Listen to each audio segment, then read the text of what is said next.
me eje mamponi bi o be bia ne se everybody shower na we shower na me shower do position bia na so shira obi oto awoso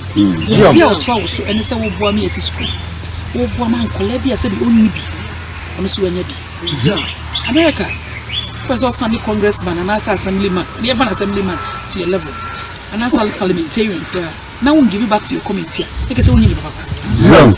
who you see and I was so trust the na wetin ya abo community just say uko school Mampong na ye wo na uko school no papa bi o ka cho say e kan wata adi shemi bo belt e enu nyina e ka ho this community na abo wa mo do level ya wonna mabontia na dwo o ka cho say kone kosuya de onu nyina o ye part of the community ti everybody show now be you teaching me e wo kuma wo fo kuma so nya wakotiman kan wo hono ukuru no nya so mfaso